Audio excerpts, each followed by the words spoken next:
Hello, I'm Alma Angeles, and you're watching Eagle News International. On tonight's headlines. 54 miles away.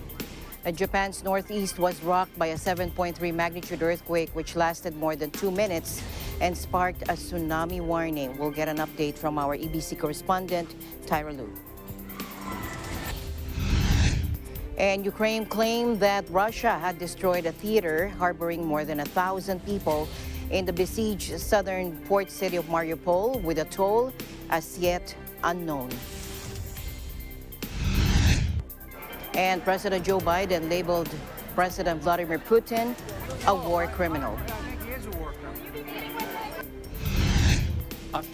And the World Health Organization voiced alarm that registered COVID cases are once again rising globally, despite testing levels having dropped significantly.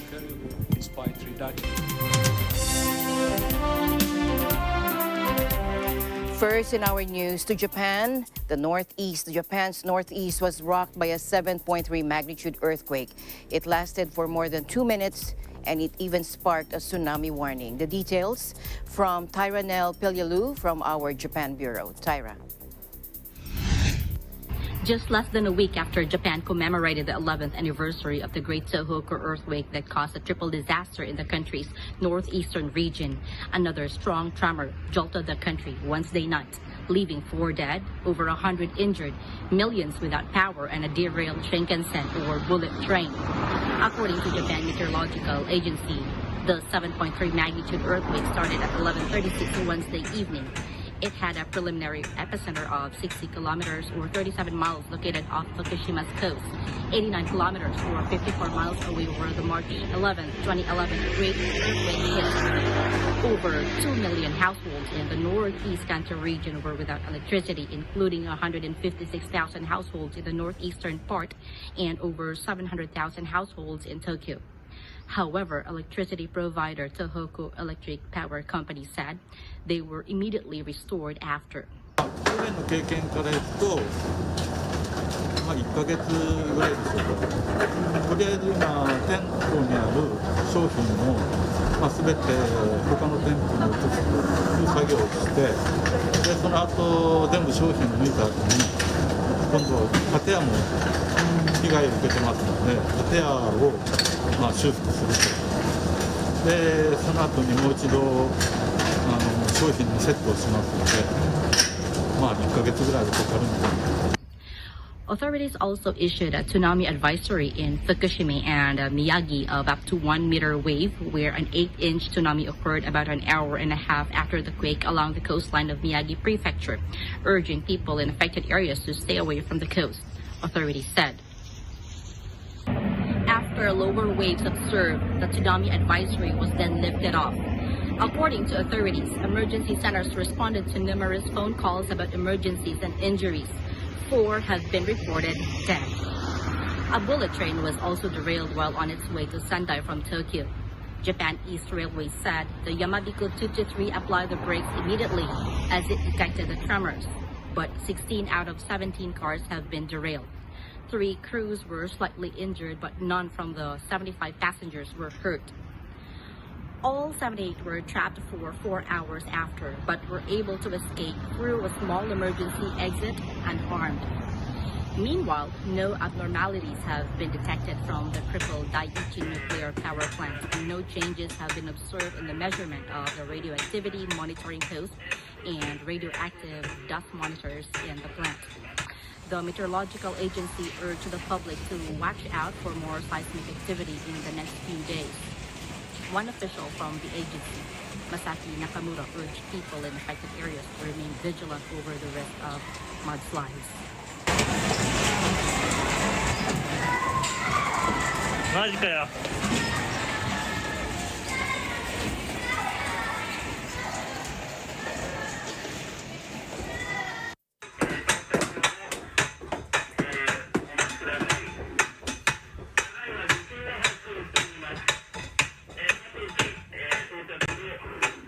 This is the latest for now from Tokyo, Japan. Tyra Pilyalu, Eagle News. We live in interesting times. To the Russia-Ukraine conflict now, Ukraine claimed that Russia had destroyed a theater harboring more than 1,000 people in the besieged southern port city of Mariupol, with a toll as yet unknown. Officials posted images that appear to show the once gleaming whitewashed three-story theater hollowed out and ablaze, with bricks and scaffolding piled high. Days before the apparent attack, satellite images shared by private company Maxar clearly showed the words "Deti" or children in Russian etched out in the ground on the either side of the building. Mariupol Mayor Vadim Boychenko called the attack a horrifying tragedy. The city is a key strategic target for Moscow, potentially linking Russian forces in Crimea to the west and the Donbass to the east, and cutting off Ukrainian access to the Sea of Azov. For days, Russian forces have bombarded the city, which once had about 500,000 residents, cutting power, food, and water supplies. Ukrainian officials branded the bombing a war crime. Meanwhile, President Joe Biden labeled President Vladimir Putin a war criminal after watching harrowing TV footage of the invasion of Ukraine, triggering an immediate angry riposte from Russia. Take a look.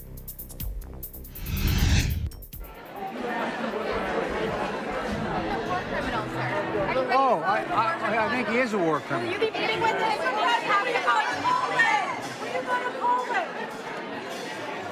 The president's remarks speak for themselves. He was speaking from his heart and speaking from what he's seen on television, which is barbaric actions by a brutal dictator through his invasion of a foreign country.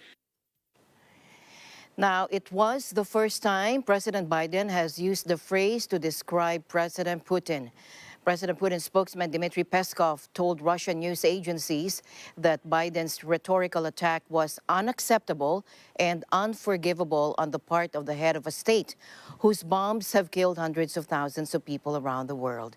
With the Russian advance largely stalled by Ukrainian troops, Moscow has turned increasingly to bombardments of civilians, prompting 3 million Ukrainians to become refugees.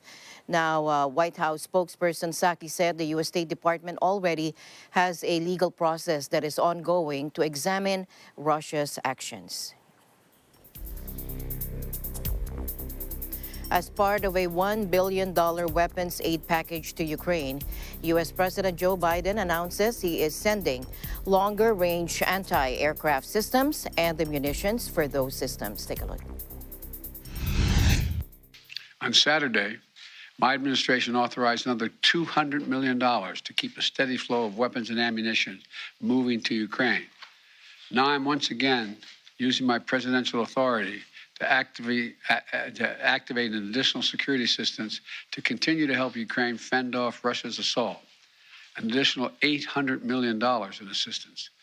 Our new assistance package also includes 9,000 anti-armor systems. These are portable, high accuracy shoulder-mounted missiles that Ukrainian forces have been using with great effect to destroy invading tanks and armored vehicles. It'll include 7,000 small arms, machine guns, shotguns, grenade launchers to equip the Ukrainians, including the brave women and men who are defending their cities as civilians, and they're on the countryside as well. And as well as the ammunition, artillery, and mortar rounds to go with small arms, 20 million rounds in total, 20 million rounds. And this will include drones, which demonstrates our commitment to sending our most cutting-edge systems to Ukraine for its defense. Now, as expected, President Biden gave no ground on the notion of a Western-imposed no-fly zone over the ex-Soviet state, which NATO has consistently rejected for fear of an escalation that could bring the alliance into direct conflict with Russian forces. Ramping up its military assistance instead, the White House said Ukraine will receive an additional 800 Stinger anti-aircraft systems, 9,000 anti-tank weapons, and 7,000 light weapons, and 20 20 million rounds of ammunition, and the U.S. will be providing Ukraine with 100 drones or tactical unmanned aerial systems, which President Biden said demonstrates their commitment to sending their most cutting-edge systems to Ukraine for its defense. Concerning the deployment of longer-range systems, Gregory Meeks, the chairman of the House Foreign Affairs Committee, indicated the weapons involved would be Soviet-made S-300 surface-to-air missile systems. Meanwhile, China tagged the U.S. and NATO as the culprits of the ongoing war in Ukraine, a day after U.S. President Joe Biden branded Russia's President Vladimir Putin a war criminal for the first time. Take a look. 解决乌克兰危机的钥匙在美国和北约手中。我们希望美国和北约作为危机的始作俑者，好好反思一下他们在乌克兰危机中扮演的角色，切实承担起应尽的责任，为缓和局势、解决问题拿出实际行动，早日解决乌克兰的冲突。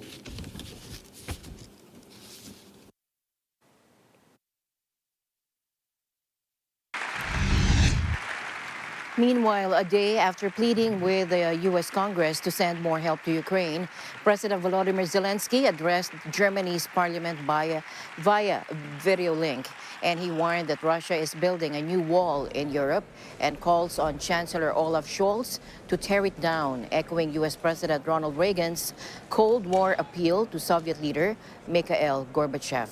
Zelensky has been on a virtual tour of Western parliaments, each time receiving a standing ovation from MPs for his wartime leadership. Zelensky, however, coupled his flattery with a strong rebuke of Berlin's years-long reluctance to stand up to Moscow and sever its strong energy and business ties with Russia. He said, "We turned to you. We told you that Nord Stream gas pipelines was a kind of preparation for the war." The Russian invasion of Ukraine on February 24 prompted an overhaul of key planks of Germany's energy, economic, and security policy, and some of them dating back to the end of World War II. WHO's chief Tedros Adhanom Ghebreyesus said the World Health Organization's priority in Ukraine remains to support health workers and the health system to continue to provide care to meet immediate health needs. The World Health Organization said that healthcare facilities and personnel globally were being attacked at an unprecedented rate, in particular in the conflict in Ukraine. Take a look.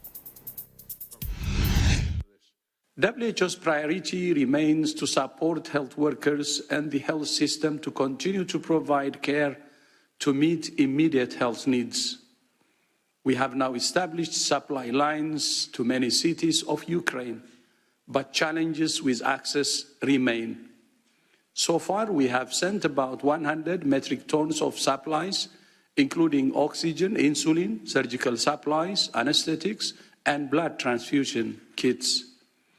Other equipment, including oxygen generators, electrical generators, defibrillators, and more have also been delivered, and we're preparing to send a further 108 metric tons. We are coordinating the deployment of 20 emergency medical teams of experts from many countries, pending a formal request for assistance from Ukraine's Ministry of Health. More than 300 health facilities are along conflict lines or in areas that Russia now controls, and a further 600 facilities are within 10 kilometers of the conflict line. Since the beginning of the war in Ukraine, WHO has verified 43 attacks on healthcare. WHO condemns all attacks on healthcare wherever they occur.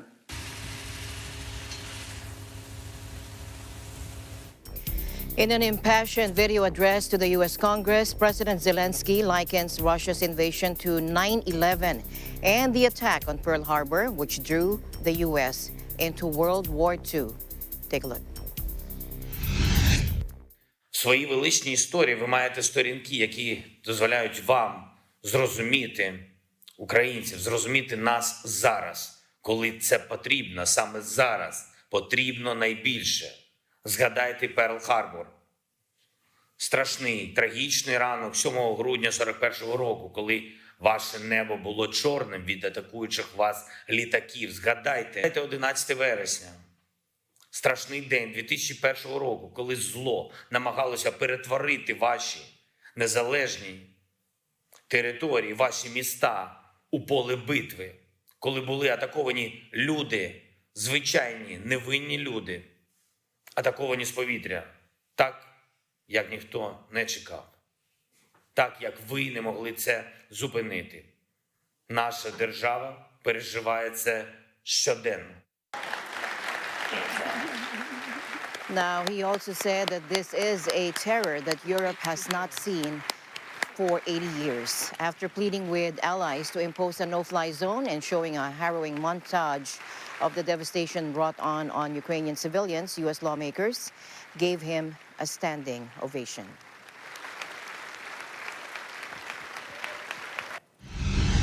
Meanwhile, in a meeting with regional officials, President Putin repeated his claims that the pro-Nazi Kiev regime is carrying out genocide and trying to obtain weapons of mass destruction, including developing military biological programs with the financial support of the Pentagon. Russia's defense ministry Tuesday accused Kiev, without providing evidence, of planning a chemical attack against its own people in order to accuse Moscow of using chemical weapons in its 3-week-old conflict with Ukraine. 5 people, including 3 children, were killed when Russian forces shelled a residential building in the city of Chernihiv in northern Ukraine, according to emergency officials. Now, emergency workers recovered the 5 bodies from under the rubble of a multi-story apartment building, according to Ukraine's emergency ministry in a statement on Telegram. Defense officials posted on Telegram a photo of the building whose windows were blown out. There were also photos showing 3 emergency workers standing on a heap of rubble while a third one climbs a ladder, apparently to inspect what's inside. Now, Chernihiv, a city located north of the capital Kiev and close to the border with Moscow's ally Belarus, has been heavily shelled by Russian air forces since Russia launched the offensive on February 24. Earlier on Wednesday, Ukrainian prosecutors said 10 people in Chernihiv were killed while queuing to collect bread. At a press conference with the Chancellor of Germany, Olaf Scholz, NATO Secretary General Jens Stoltenberg said that Germany is leading the way on defense spending, commending the Chancellor's political courage and determination for his commitment to invest more than 2% of Germany's GDP from this year. Take a look. Yesterday, defense ministers started considering what we must do to reinforce our defense and deterrence for the longer term. This will require major increases to defense investment, and Germany is leading the way. Let me commend you for your political courage and determination to commit to investing more than 2% of GDP in defense starting this year. I also strongly welcome your government's decision to invest in 5th-generation aircraft. This is a historic turning point for European security, and we cannot take peace and security for granted. Europe and North America must continue to stand together in NATO to protect our peace, our freedom, and our values. And the news continues here on Eagle News. We'll be right back.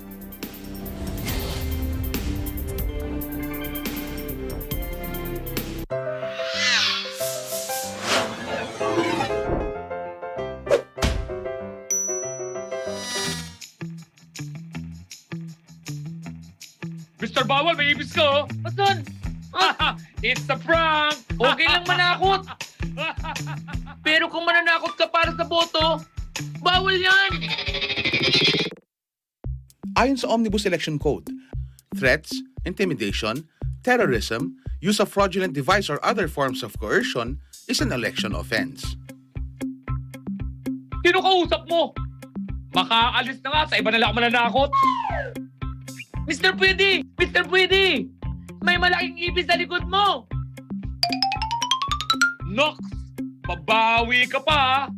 Di mo ako maiisahan!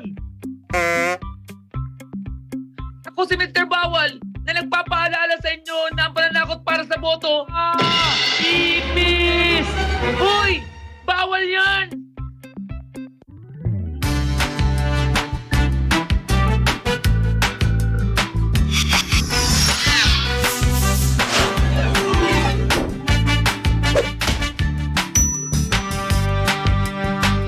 A public service message of Net25 for Mata ng Halalan 2022. Matatag, matapang, matapat.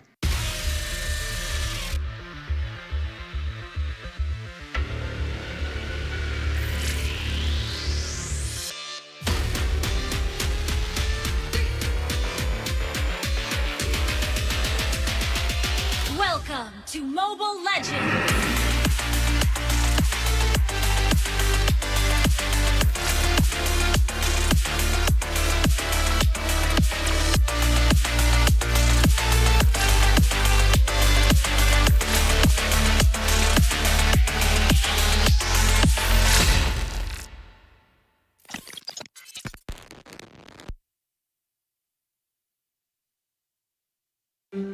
Alam namin ang iyong pagsisikap.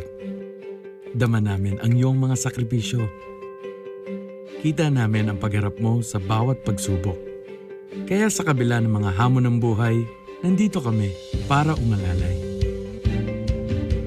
Kasi katulad mo, gusto rin namin ang magandang bukas para sa kanya. Hatid namin ang dekalidad na edukasyon at makabagong pasilidad sa abot kayang halaga. Kaya huwag ka na mangamba.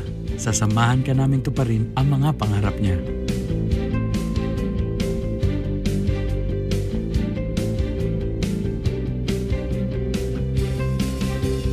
Maaasahan mong sulit dito ang mga pinagsikapan mo. Sa aming mga makabagong pasilidad at sistema ng edukasyon. May lalabas natin ang aking talino at mga kakayahan niya. Kahit sa munting halaga, makakasiguro ka na makakasabay siya sa mabilis na pag-ikot ng mundo. Sa New Era, karamay mo kami sa bawat hamon. Kaagapay mo kami sa bawat hakbang. Kasama mo kami sa bawat ngiti at tagumpay.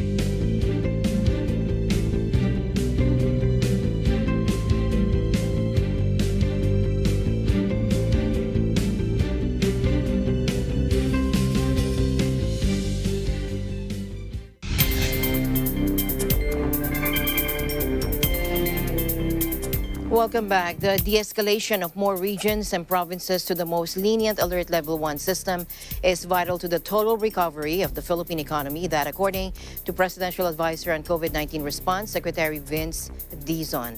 Dizon, who is also the National Task Force Against COVID-19 Deputy Chief Implementer, earlier said the fourth wave of the National Vaccination Drive, or NVD, has brought at least 9 provinces and highly urbanized cities, or HUCs, on the list of areas de-escalated to Alert Level 1 system. Among these provinces and cities are Nueva Ecija, Zambales, Batangas, Lucena City, Iloilo, Cebu, Ormoc, Tacloban, and Butuan City.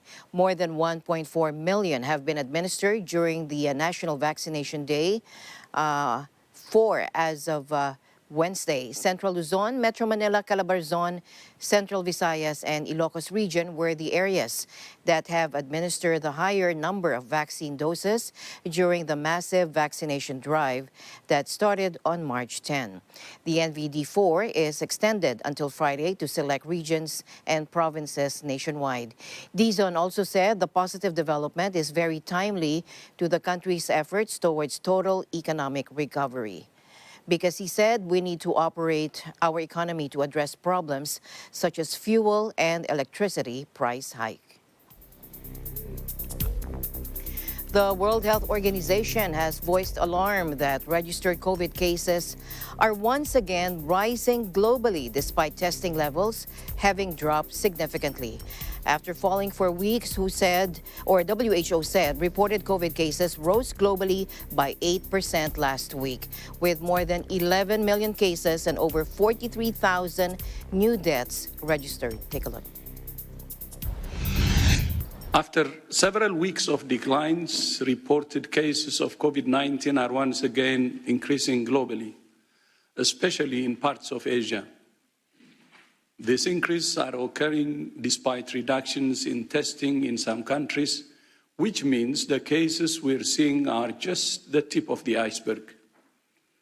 And we know that when cases increase, so do deaths. Continued local outbreaks and surges are to be expected, particularly in areas where measures to prevent transmission have been lifted. However, there are unacceptably high levels of mortality in many countries, especially where vaccination levels are low among susceptible populations. Each country is facing a different situation with different challenges. But the pandemic is not over. I repeat, the pandemic is not over. We call on all countries to remain vigilant, continue to vaccinate, test, sequence, provide early care for patients, and apply common sense public health measures to protect health workers and the public.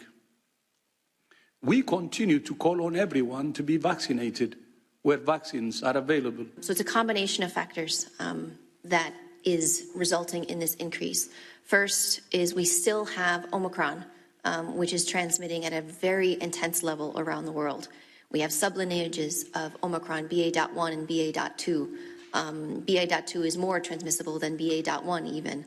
And this is the most transmissible variant we have seen of the SARS-CoV-2 virus to date.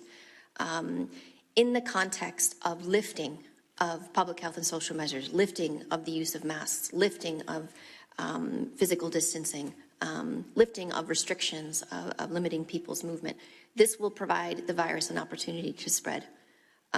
We have also incomplete vaccination coverage in many parts of the world, and in particular among people who are at risk of developing severe disease. And we have huge amounts of misinformation that's out there. The misinformation that Omicron is mild, misinformation that the pandemic is over, misinformation that this is the last variant that we will have to deal with. This is really causing a lot of confusion that's out there. The likelihood is that this virus will echo around the world. It'll be high in some parts, and sometimes it'll move and be higher again. It'll move to another area where immunity is waning, and the virus will pick up pockets of susceptibility and will survive in those pockets for months and months until another pocket of susceptibility opens up. This is how viruses work. They establish themselves within a community and they will move quickly to the next community if it's unprotected. But what can happen is if communities around a virus are well protected, the virus can sustain itself even in small communities. It can stay there, it can rest there and then wait until susceptibility grows in other communities. We've seen this, looking at Bruce and polio and other places. So I do think it's very important that we recognise that the transmission of this disease will occur. It will wax and it will wane. It has not settled down into a purely seasonal or predictable pattern yet. Of the sequences that are available, about 75% are BA.2. and 25% of those are BA.1. All of these are Omicron, and all of these are variants of concern. So we are seeing an increase in the proportion of BA.2 that is detected. However, the amount of testing that is happening worldwide, as we have mentioned previously, is dropping substantially. So our ability to track this virus, our ability to track BA.2 is compromised because testing is reduced. And you can't sequence those who you don't test. We need a very strong surveillance system around the world for COVID-19. Despite all of the challenges that we are facing, we still need to maintain testing. We still need to maintain robust sequencing and making sure that we have good geographic representation of the sequences that are shared so that we can really track this virus in real time.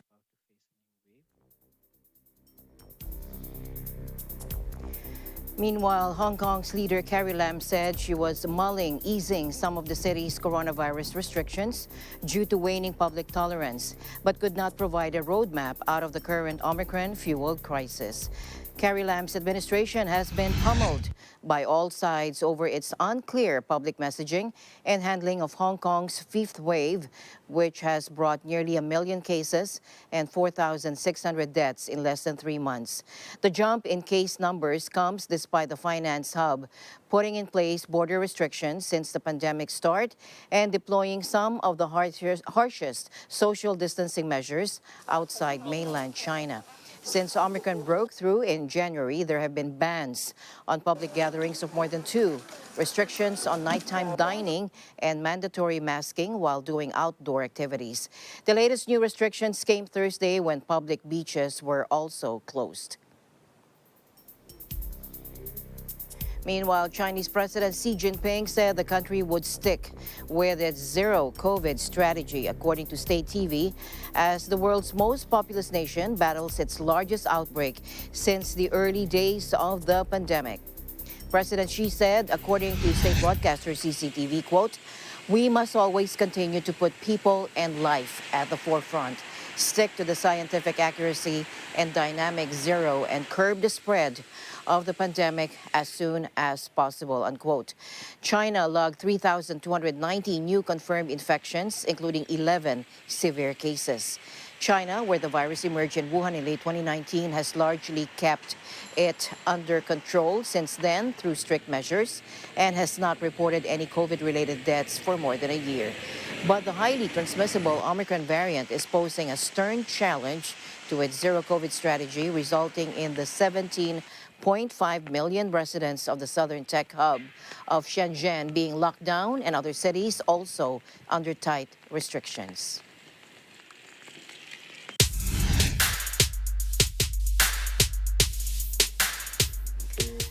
A Filipino fisherman group in Bahrain held a cleanup drive plus a fishing competition. Here's Clem Orhaliza for the report. Clem.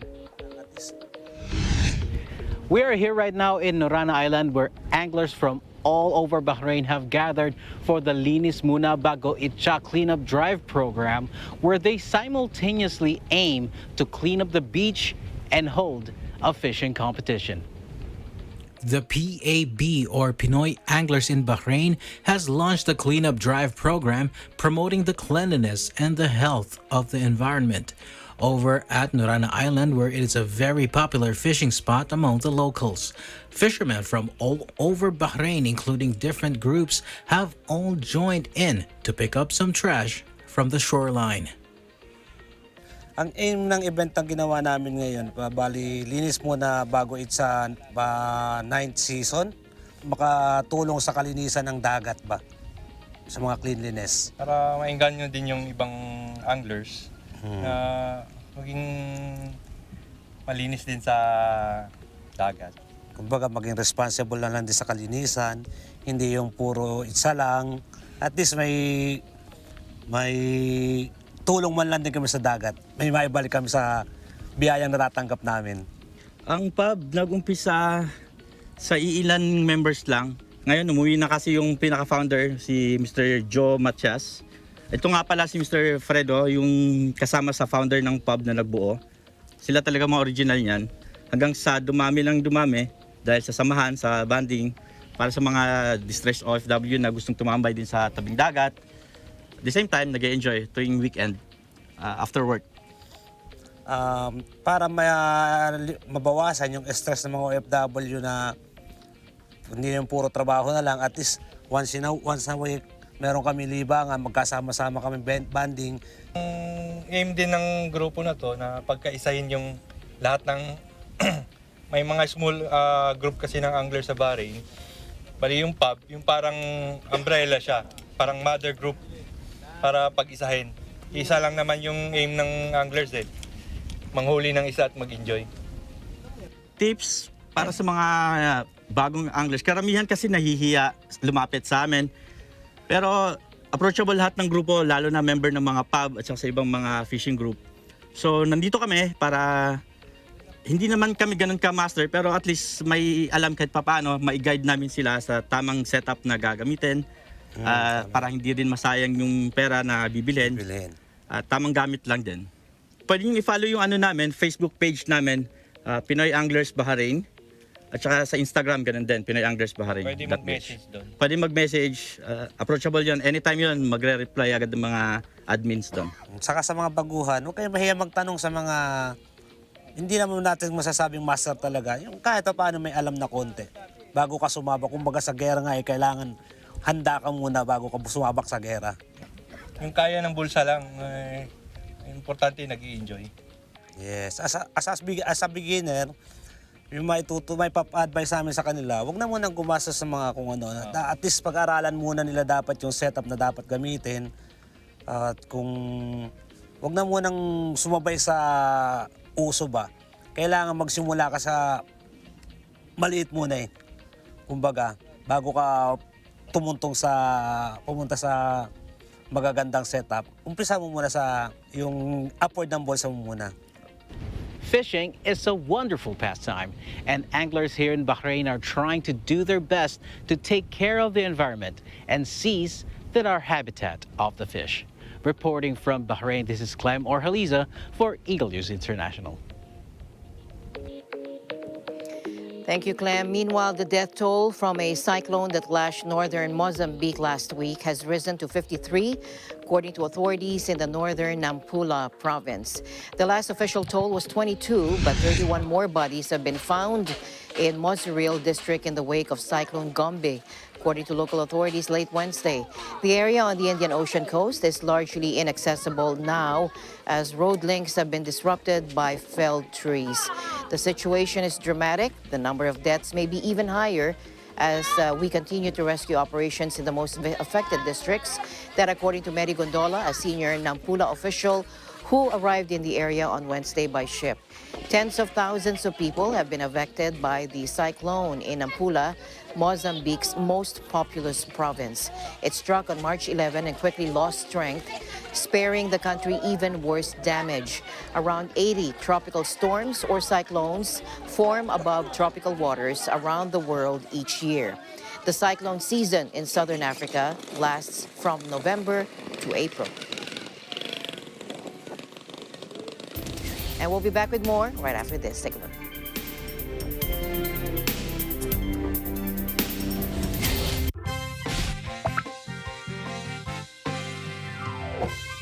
Karapatan natin lahat na iboto ang karapat-dapat! Tama! Lahat ng Pilipino pwedeng bumoto! Kung rehistrado ka. Ha? Ang lahat ng Pilipinong rehistrado lamang ang maaaring bumoto.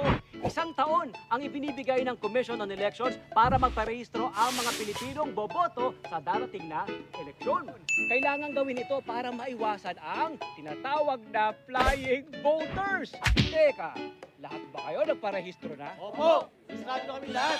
Bakit tahimik ka? Hindi ka nakapagrehistro, no? Nakakalimutan ko. Hindi ka pwedeng bumoto. Mabuti pa, bumili ka na lang ng balot. Pagka kami pa bumili ng balot, pwede na kami bumoto. Hindi, pero mabubusog ka. Para sa karagdagang kaalaman, makipag-ugnayan lang sa pinakamalapit na barangay o bisitahin ang COMELEC website. A public service message of Net25 for Mata ng Halalan 2022. Matatag, matapang, matapat.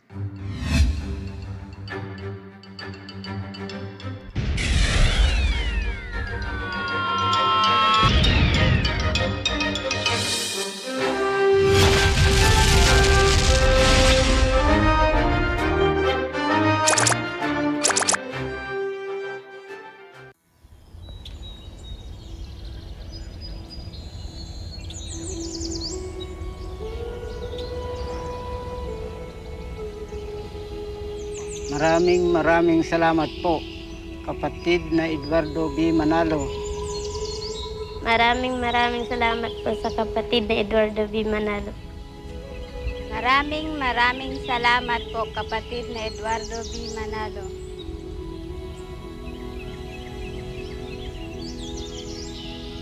Karamiwan na kami po'y hinahamak at tinataboy. Pero buong puso niyo kaming tinanggap at kinupkop. Kung dati, kung saan kami naninirahan, ngayon may permanente na kaming tirahan. Maraming salamat sa kabuhayang pinagkaloob niyo. Hindi na po kami mangangamba sa aming kinabukasan.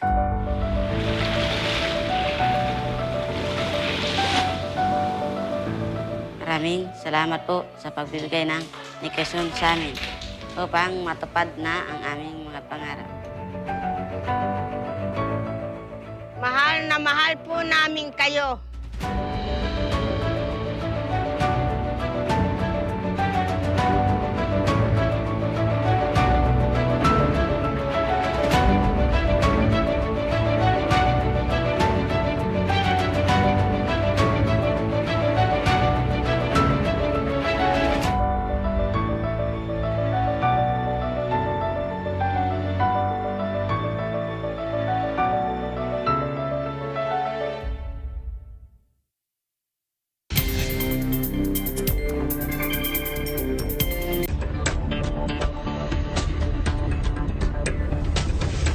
The fallout from the war in Ukraine could cut global economic growth by over 1 percentage point in the first year after the invasion, according to the OECD in a report today.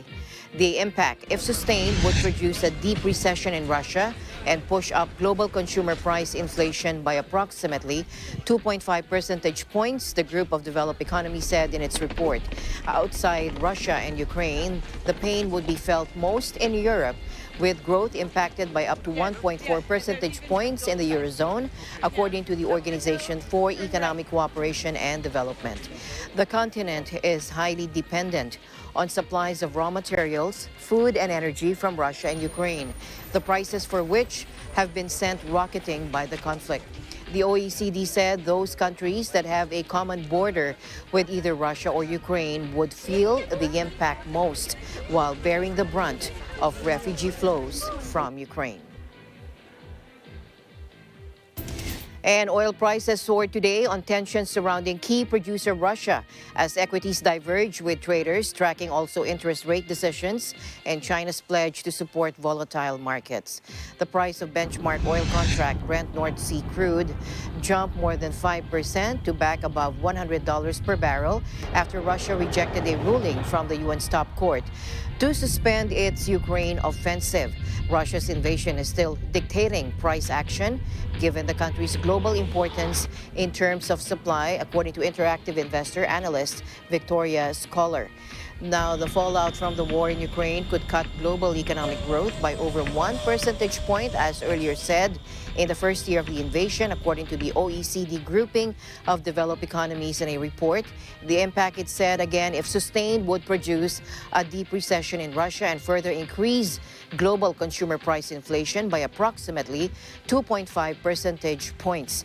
Now, the warning came as Russia's finance ministry said it had carried out interest payments on 2 foreign bonds, avoiding default for now after it was hit by unprecedented Western sanctions over Ukraine. Central banks were also in focus, with the Bank of England expected to announce a third straight interest rate rise to combat decades-high UK inflation. The Bank of England gives its latest rate decision at 1200 GMT, a day after the Federal Reserve lifted U.S. borrowing costs to tackle soaring prices.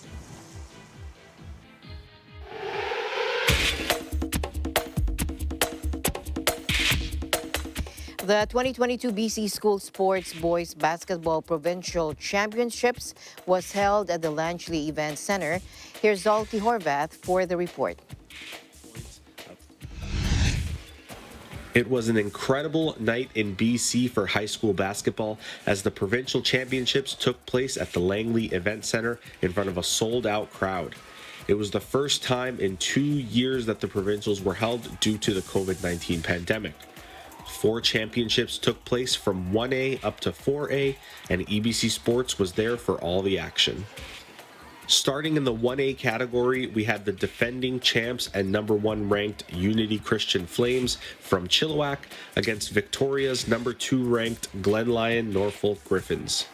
Glen Lions started the game strong, taking an early 10-point lead, but a huge 35-point second quarter by the Flames brought them ahead, and they never looked back, winning the title 89-71.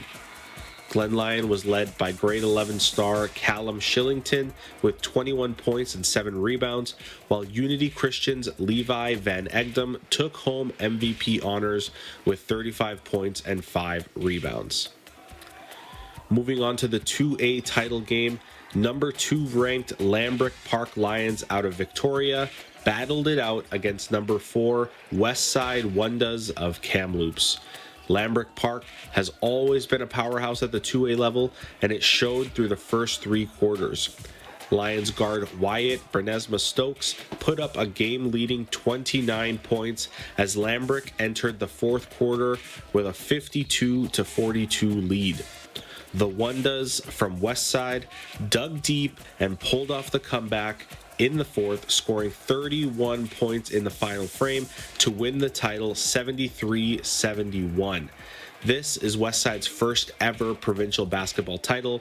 The Wonders, yes, that is their nickname, the Wonders, were led by 26 points of Callum Gramad and 2A MVP Caleb Azadegbo, who put up 24 points and 9 rebounds. In what was the loudest and most exciting game of the night, the 3A game featured the sold-out crowd of over 5,000 with standing room only. The number 1 ranked St. Patrick's Celtics of Vancouver came up against the number 2 ranked Elgin Park Orcas from Surrey. Elgin took a quick 15-point lead in the first, and the overrated chants started to fill the arena. But when I tell you that that did not faze the majority of the grade 11 squad from St. Pat's, you better believe it, as they slowly picked away at the lead, and with 2 minutes to go in the fourth, they took their first lead of the game. With the comeback complete, St. Pat's won the title 56-52, and my ears are still ringing from how loud the crowd was. Elgin was led by the 16 points and 12 rebounds of Lucas Rolling, while the Celtics were led by 3A MVP Irish Kokia with 29 points and 6 rebounds. Finally, onto the 4A game, which featured the number 3 ranked Burnaby South Rebels of Burnaby and the number 9 ranked Semiahmoo Thunderbirds of Surrey. This game was open and shut before the first half was over. Semiahmoo did not lead the game once, as South scored the first basket and never looked back. Burnaby South took their second title in 3 years, winning 72-57. Semiahmoo was led by grade 11 Marcus Flores with 17 points and 8 rebounds, and grade 10 Torian Lee with 14 points and 6 rebounds. Burnaby South was led by 6'9" center Karn Ojla with 22 points and 13 rebounds, and league MVP Jimmy Zaborniak with 18 points and 8 rebounds. From the BC High School Basketball Championships at the Langley Event Center in British Columbia, Canada, I'm Jolty Horvath. We live in interesting times. And New York City FC became the first MLS team to reach the semifinals of the 2022 CONCACAF Championships League, advancing on the away goals tiebreaker over Comunicaciones following a 4-2 loss Tuesday night. Again, Zolty Horvath is back. Zolty Horvath is back with this report. It was a night of missed opportunities as the defending MLS Cup champs, New York City FC, rolled into town to face the Vancouver Whitecaps. The match ended in a 0-0 draw as both teams took home their first point in the standings. After finishing last season as the hottest team in the league, the Whitecaps came into Week 2 off of a 4-0 embarrassing loss to the Columbus Crew, and this match was not any easier. Goalkeeper Thomas Hasal made 4 huge saves on the day as he earned himself a spot on the MLS Team of the Week.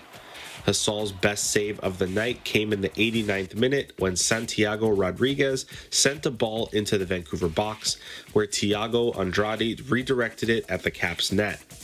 The Canadian keeper leapt up off the goal line, tipping the shot up and over the crossbar. The Whitecaps' defense was stellar as well, as they blocked 7 of the astronomical number of 19 shots New York City FC took. The defense had to be on the top of their game, as New York held 71% of the possession, the highest by any Whitecaps opponent since 2013. Luck also played a bit into it, as in the 15th minute, New York City FC's Alexander Callens put a header off the crossbar. As for the offensive side of the ball, Vancouver's first on-target shot came when attacking midfielder Ryan Gauld sent a crisp cross into Cavallini in the box. The Canadian striker flicked a header on the net, but New York keeper Johnson made the diving stop. The Whitecaps managed only 4 shots, with the one that I mentioned being the only one on target. After mustering up only 1 point in their first 2 games, the Whitecaps will head south next week to face the Houston Dynamo in their first Western Conference game of the season. From BC Place Stadium in beautiful Vancouver, British Columbia, Canada, I'm Jolty Horvath. We live in interesting times.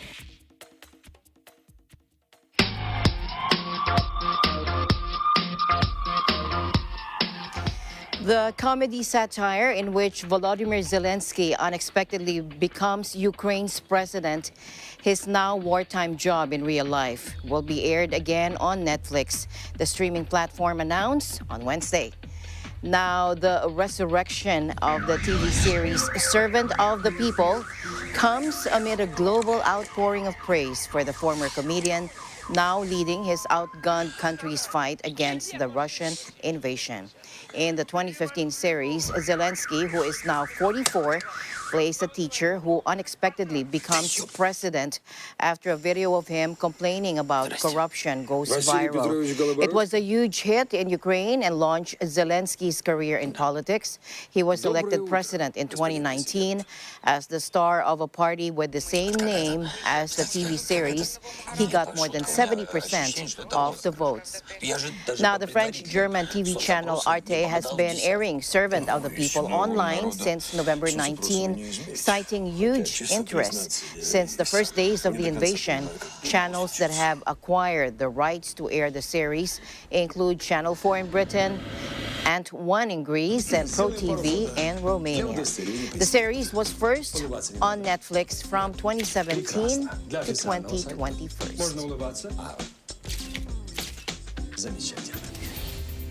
As always, I'll end the day on a thoughtful note. Our ability to look back and smile at our past is proof that God's plan is to keep us moving forward. This has been Eagle News International. I'm Alma Angela. Stay alert, stay informed, because we live in interesting times. Good night.